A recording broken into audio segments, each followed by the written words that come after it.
Assalamualaikum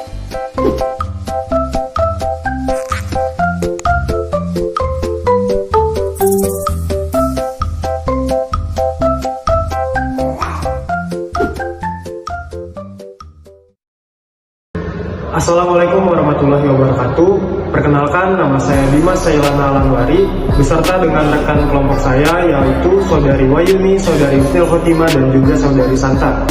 Kami mahasiswa program studi Pendidikan Bahasa dan Sastra Indonesia, Fakultas Keguruan dan Ilmu Pendidikan Universitas Muhammadiyah Tangerang.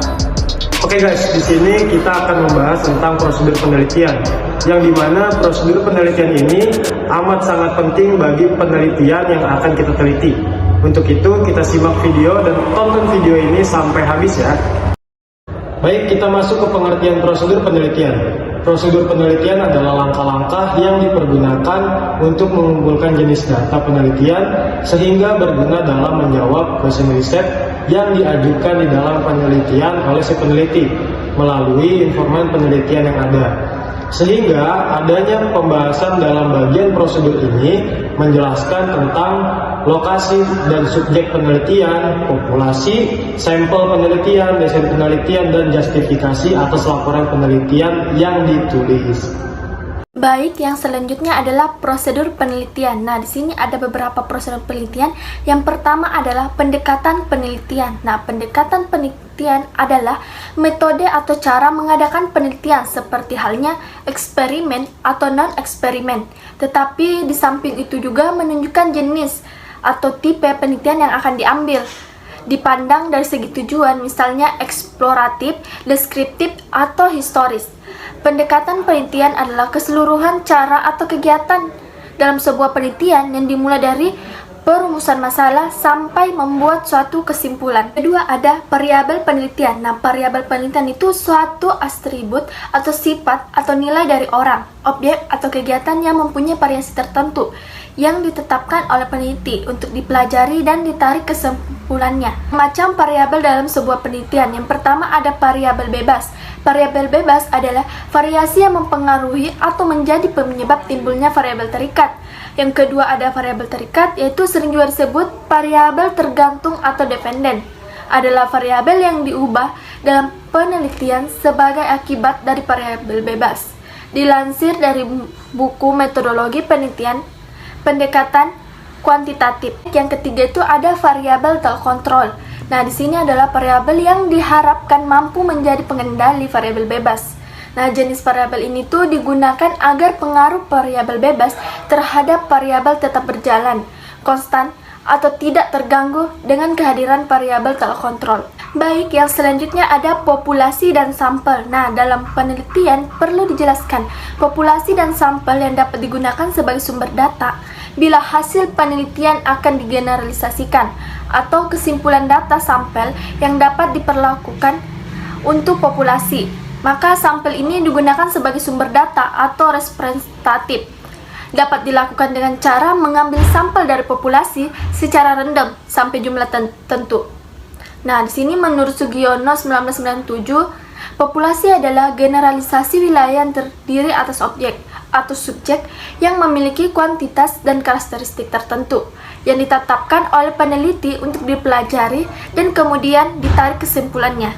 Dan Sugiono mengatakan sampel adalah suatu bagian dari keseluruhan serta karakteristik yang dimiliki oleh sebuah populasi. Nah, baik, yang selanjutnya ada tempat dan waktu penelitian. Nah, tempat dalam penelitian itu adalah di mana peneliti akan mengambil suatu sampel untuk penelitian.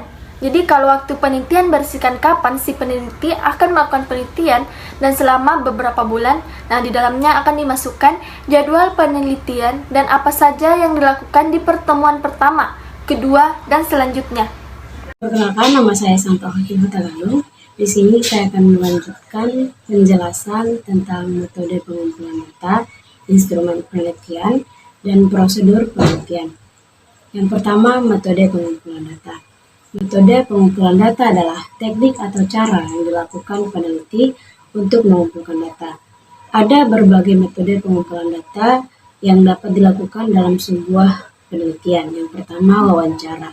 Wawancara adalah teknik pengumpulan data yang dilakukan melalui tatap muka dan tanya jawab secara langsung. antara peneliti dan narasumber. Dan yang kedua yaitu observasi.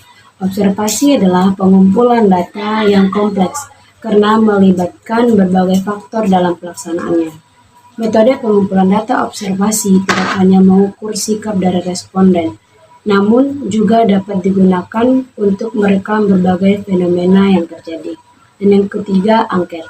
Angket merupakan metode pengumpulan data yang dilakukan dengan cara memberi seperangkat pertanyaan atau pernyataan tertulis kepada responden untuk dijawab.